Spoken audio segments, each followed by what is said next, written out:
Right, we've got an emergency here. Dial 999. So, That's just still working though. we reckon there's some sort of like telephone exchange thing going on here, don't we? Because see when you... there's a big switchboard in there, so... That's nuts. Can you open that door for me, look? Let's see what... Something's leaking here. Oh, something's wet down there, man. Can't really get in there, can you? Let's have a look. Put a light in. Aye, see in that cupboard, it's like some mad switchboard. That's crazy. I wonder if that was for the war or something like that. It was all happening in here. You never know, that might go through at the White House. I wonder if we get that up to it. Cost to get Trump. Right, I know they're all working. Yes guys, back in Paisley and Bargarran Drive with Adam and David from Smart Property. How you doing guys? Aye, brilliant mate, you? Good, you'll need to stand in a wee bit here Adam so you can share this sorry. mic. We only get 2 mics between us, so brilliant guys, this is really exciting. I'm back for the grand reveal. Yes. So, been quite a lot of action on this street. Obviously you guys have ripped apart this 2-bedroom ground floor. We're going to get into... 3 bed, sorry, 3 bed. Did you add a room? No. No. Just couldn't see it last time. Just got it. Aye, that's it. We couldn't actually get in the house last time because this place was an absolute midden. We're going to put the before pictures to show you guys, but it's been a fantastic job, guys. Adam, just a quick high level overview of the numbers here. So the numbers on this one, if you remember from last time, we purchased it for 22,000. We've ended up spending £30,000 on the refurb, and we've got a home report back at 105,000, and the property is now live on the market. Nice. With around about 18 viewings this week, and we've had 25 inquiries since Friday. So it's been pretty good, and hopefully it does well. But everyone's decided to sell their house in the street since we went on the market. For sale down there, another one down there. But all of them are valued at say 95 and 100. We have got 105, so from the standard of ours, an extra 5k for what you're getting is definitely a no-brainer. So currently actively marketing it and doing viewings. What we're going to do is we're going to drop in the actual sold price right here, right now. And hopefully this will sell quick and we'll be able to get this out on the YouTube channel, and we'll hold it back to the actual completion date. Guys, you're going to take us inside now, talk us through a couple of challenges, a couple of headaches, the refurb. Right, we'll just swing it round. Look at that, I'll give you a bit of a plug here with the branding on the back of the shirts there. Smart sales investments for all your property needs. David, how's business going? Really good mate, it's been a really brilliant year to be honest. It's been just every single month has just kind of took a bit of a jump. Apart from July, we've seen a bit of a drop in July, quite a severe drop. Is that summer holidays or what? Exactly, the summer holidays. So I wasn't worrying or anything like that. But obviously, like your main business is sales, sourcing. Yeah. But obviously you're getting a chance to do your own stuff as well, which is fantastic. So I've always sort of bought and flipped, done developments, commercial to resi, but I've started this year buying, still flipping, loads of assisted sales and holding as well. So by the end of this year, I'll have 8 buy-to-lets either rented out or still in the sort of refurb, refinance stage. Obviously this one's a joint venture between you and Adam, isn't it? Yeah, me and Adam, So this is our third from the empty home partnership that we've got through Smart Sales Investments. So this is the sort of latest one of that. We've got another one in Albert Drive in Edinburgh. It's a 1-bed basement flat. So we've just bought that a week ago, and we're in the sort of renovation process. Plenty going on then. Yeah. Well, guys, I've had a wee sneak peek myself before I started filming, but absolutely amazed. We can actually walk, like you said, get down the actual hallway, because this place was just full with shite, basically. That was the best way to describe it, wasn't it? Definitely. It was just every room. So all the rooms were pretty bad. Obviously the toilet was in disarray. You couldn't get into the living room and you couldn't get into the master bedroom just because of the amount of stuff that was in it. Just keep talking, I'm going to just go through. Yeah, so just because of the amount of stuff that was in here, this had all different shelving units, it had old phones, boxes of phones, literally from the wall up into the window. I think there was a little space here, just maybe so the previous owner can see where everything was, but you definitely couldn't move your way through the room at all. I mean, obviously, again, there's a human element to this, you know, to get in such a bad state and living somewhere that was like that sort of condition. There's obviously the guys get problems, but this is where you guys come in, and this is where it's such a good story as well. Through the Empty Homes partnership with Scotland, you're actually bringing a house that was just no good to anybody. Now, hopefully you'll get, maybe not a family, but a young professional, will be maybe their first home, maybe a family as well, actually. There's quite a good end market for this type of property. I feel like I kind of harp on about it all the time, but the missing piece between empty homes and then the empty homes partnership is the investors in the middle who are willing to do all the work. It's like they've got so much kind of red tape on everything. It's like I speak to them, every week now from different council estates. They're wanting to do as much as they can to get them back in, but it's almost like they can't lean on investors to go and do what they want to do, which is buy them, renovate them, bring them back to the market. David? One of the, excuse me, one of the things is, it's for the empty home partnership, it's trying to get through to the owners, and then with us placed here, and it's not just us, there's other companies there placed, auction houses and stuff like that. So if they can get through to the owners of properties like this who have just kind of buried their head in the sand, getting through to them is the first stage, and then it's just about presenting options, and we've been a good option. Do you know what I mean? See, at the end of the day as well, because I know people watching, it's like, but you're making loads of money. Of course we are, but that's what we do. That's the nature of our job and what we're spending and turning it around and solving a solution for everybody. But at the end of the day, it's like bringing properties back into use, and there is like a kind of end sweet feeling to that as well. You just need to look at the standard of the finish. Look at that herringbone. You guys have gone the extra mile, put the quality in. You've ripped away all the, all the new skirtings, new doors, new radiators, heating system. We have done everything to this property, apart from replacing the windows. The windows are fine, they're double glazing, white. Could we have changed them? Probably, maybe an extra 4k, we'd have gotten maybe an extra 5k on the end value. But we'll just kind of try to keep the refurb cost maybe 30k and under, and we did manage to do that, which is really good, and the windows didn't need replaced. Talk to us a wee bit about staging, because would you always stage a flip now? I mean... No, 100%.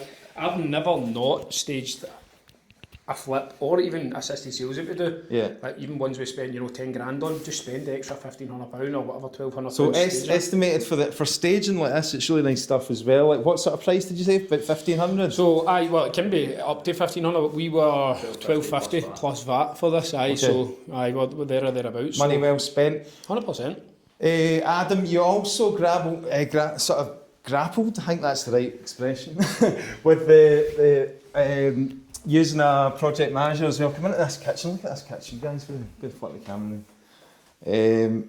Look at the actual nick of this, by the way. Beautiful.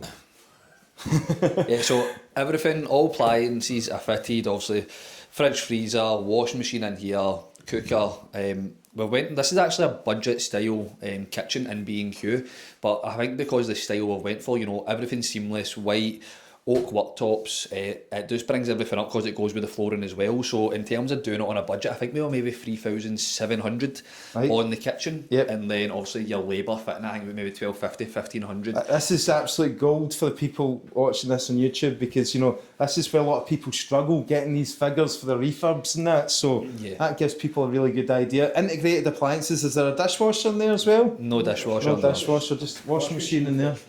Right, okay, that's we were definitely trying to keep the budget down with a dishwasher. I could not live. The thing that we've struggled with is overspending in the budget massively for like thousands of pounds, like 37 grand on the Kirkcaldy one, which is similar to this 3-bed cottage flat. And it's probably because we're going, just do a dishwasher, just do this, just do that. And this time we were a wee bit more reserved with the budget and stuff like that. And obviously this is, Adam said it's budget, it's no low end or anything like that, it's still a decent quality, but it's like, it's the white gloss, it's the oak worktop, but it comes within the budget, it's going to serve its purpose and do the job. All these wee things, you've got to kind of draw. I mean, see if you think about it, if you look at the bigger scale, like say your Taylor Wimpey, your Miller Homes and all the rest of it, so even they hand you a brand new house, they're not giving you all the bits and pieces. Sometimes they're not even giving you flooring. Everything's added on. So you've pretty much, done the whole thing here, bar little bits like the dishwasher and stuff like that. But let's just have a look round. Obviously the bedrooms, lovely staging again, isn't it?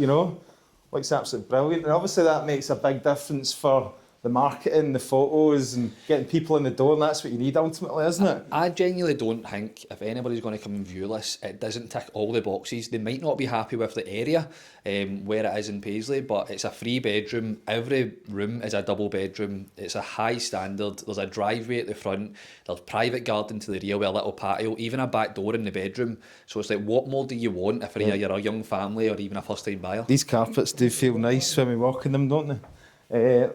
Lovely again. This is just like show home stuff. Beautiful. Obviously going a wee bit like these are nicer carpets than my kind of buy-to-let carpets. You must have got a wee bit more. Aye, so we've got a really good tie-in with the guys at All Star Flooring, and we're getting a really good price, especially if we're giving them, you know, all the business that we get. So we make sure to look after us essentially. Nice. And then also this is the master bedroom, so you couldn't get in here when you were last here. That's right. It's got the back door, wee patio area at the back, private garden. Nice light in there as well. Yeah. Loads of light coming in this room. And it's a massive space as well. That is a big space. Lovely. Right, so full plastering and all these walls. Aye. So All nice and smooth. We definitely learnt a lesson. So the last refurb that we done, we were trying to keep the price down again, even though we came in at 37k. We didn't plaster the full house. What we did was we lined the walls, and then at the end of it, we were just like, we felt as if we just made a big mistake, you know. For When you say lined, are you talking about lining paper? lining paper and then Aye. painted. So the finish for us wasn't to the standard that we would have usually done. And for the sake of, you know, £800 to £1,000, it just wasn't worth it. Talk to us about the bathroom, because that was one of the worst I've ever seen actually. Coming into this bathroom was a serious health hazard. I don't know if you remember, well you'll remember, but the spider webs were here, and then I looked in the bath and it was, I don't know what was in there, but that was just toxic. Aye. So the bath was full. I think the system had just kind of completely blocked up and then came back on itself, so the bath was full of shit, I think, to be honest. But then the guys at Better Call Hall, who we always use for our removals, they came in, they're all ex-army, they didn't care, they've seen everything before, they just ripped it out, and then obviously that's when we came on to see the spider webs. The spider webs were actually there until about a month ago, and I came in, and it was me, I had to come in and take them down with a broomstick. So nobody touched them apart from me. That's just had a wee clean up there.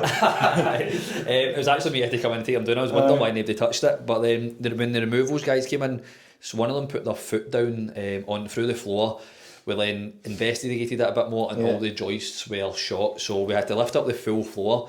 And I was thinking, oh, I've never experienced that before, how much is this going to cost? The budget again, and it ended up only being like £700 to replace the joists, do a full new flooring, and then I was expecting it to be a bit more, but it's not really. It's something you probably find daunting or be worried about when it happens, but it's not really that big a problem. Yeah, it's one of those ones where people just automatically hear rot and they kind of fear the worst, and it's going to blow the budget. But like you say, it's not maybe as scary as what some people might think. Aye, I think it helps though that obviously I wasn't project managing it, or David wasn't. We were using Gary, and he's very much just very proactive. He's like, right, okay, I'll get Ryan on it, I'll get it checked, I'll get it ripped out, and then we'll just go ahead. And I think being an investor or investing in properties, if there is a budget there that allows for a project manager, now I feel like that's the only way to do it, because too busy focusing on other things, you know, sales, obviously in the business and everything else, and then being distracted with this is probably too much at the same time. Aye, so that's good. Another lesson learnt is about the project management then, so money well spent. And you know, if you've got busy with other things, like I think I said before, you know, sometimes you drop the ball a wee bit in the business if you get too busy, even just like replying to clients. Not you guys want to keep that service in your business. So paying, what is it like? What's the difference between getting a project manager or not? Did you say? So for you guys, it would obviously you've got the in-house, but for somebody else, it would usually be David saying, "Oh, why don't me and you project managing it, and then me project managing it," because he's too busy, and then my head's probably falling off. So the budget allowing a project manager to take this on is definitely a no-brainer. Probably for David and myself, if I'm in the, you know, working on the business with David and doing a lot of the sales in there.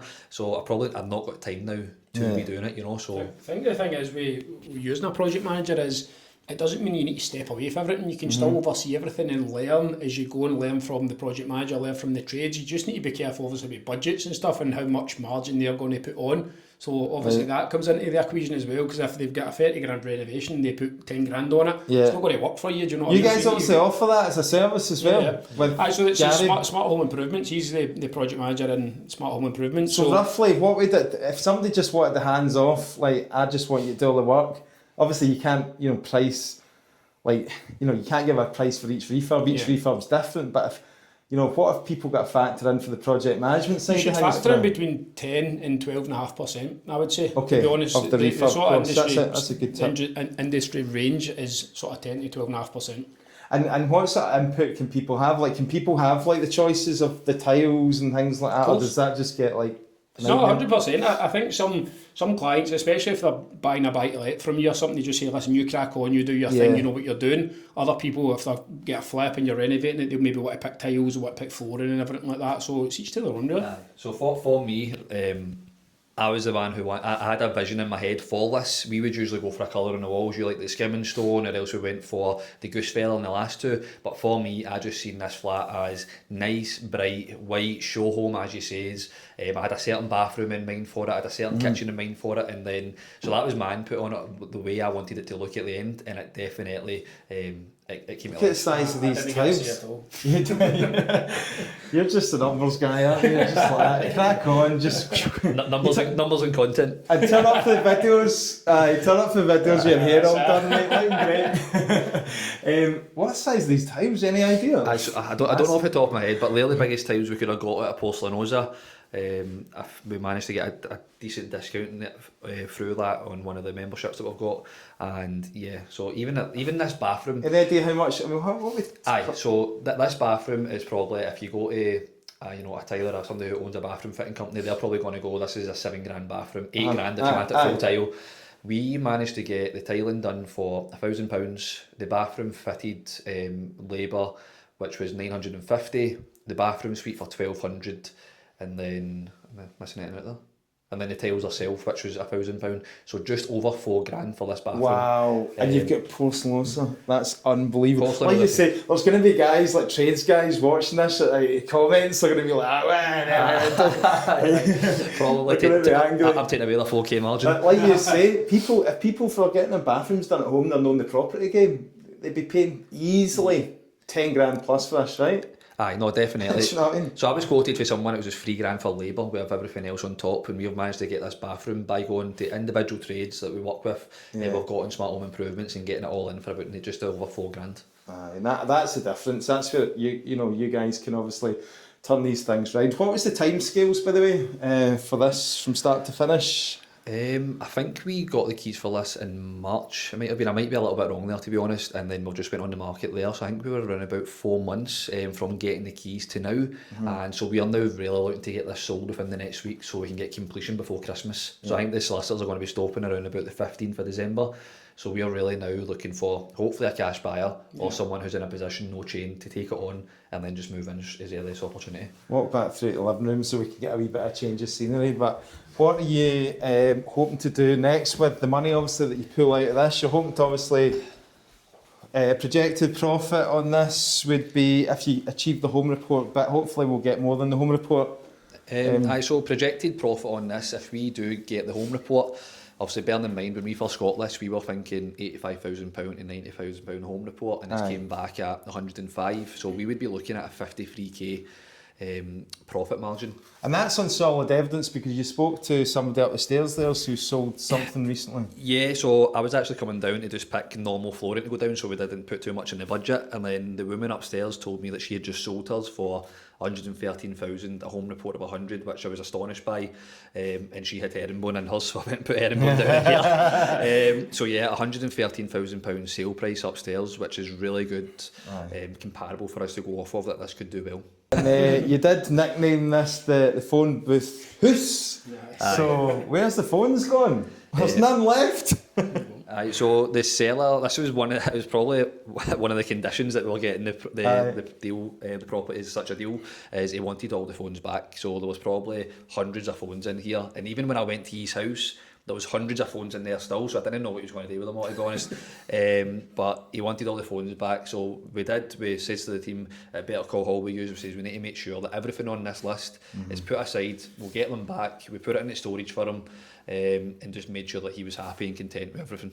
That's good. I mean, he'll be delighted when he sees his house like this. He'll be wanting to move back in now, bring all his phones back. But I mean, like, it's a great result, guys. You've done this before, obviously, with the air fryer flip project, something similar. What would you say? Is this one being how would you compare them? Because they're probably the two worst state properties I think you've probably done, are they? I think the air fryer one was probably just edged it, just in terms of the initial condition. I think so. This one, do you know, it's such a good question, by the way. I can't really pick, because obviously we got a really good result with that one as well, and hopefully we get a really good result with this. So you'll judge by the sale price then?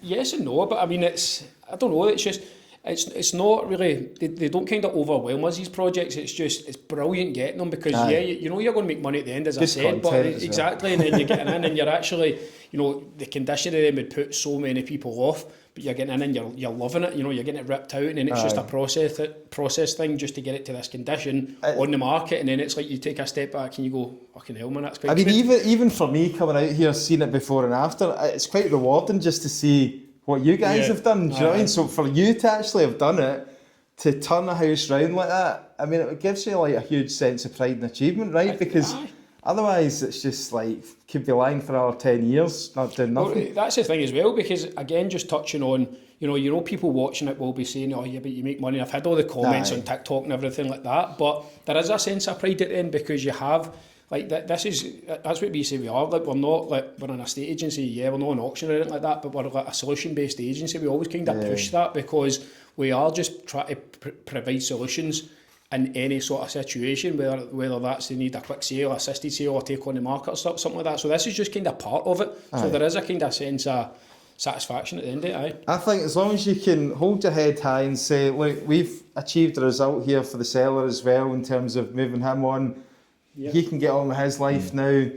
You know, you've delivered a good quality product as well, a sense of pride, and as long as you come out saying, look, we've made money at this, you're transparent about it, 100%. then who can say anything? No, definitely. I mean? Otherwise, what's the point in doing it?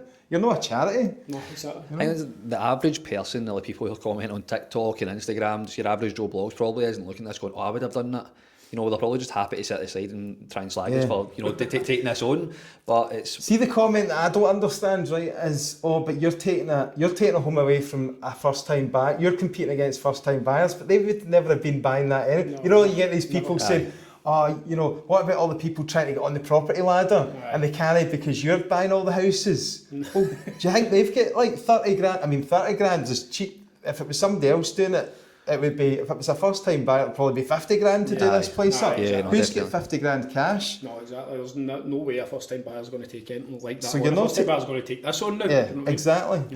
I know, it definitely takes the right kind of, probably right, you know what, there's probably so many people out there who would have seen this, who had the funds, who had the capability to take it on, but I think ultimately when this didn't only just go out to myself, this went out to everyone on the matchmaker scheme with Empty Homes. It was probably the relationship that we've built. It was then us having the Ninja air fryer flip to then go, these guys know what they're doing, they've already done it already. And then me speaking with the seller, coming to his level, which I knew that he was having a bit of a tough time, coming at a level, finding out what he wanted, and then ultimately we just gave him what he wanted, was the £22,000, and then now we've turned this around. Nice. Anything else you guys want to add here? I think we've covered most things. No, I think that's it for me. Aye. Well, I wish you all the best with the sale. Obviously, by the time this comes out, we'll have put in the sold price, and hopefully it'll be a great result, guys. Appreciate you coming on. Reality Refurbs, the Scottish Cheers, Nick. Thank you, mate. Cheers. Nice one. Cheers.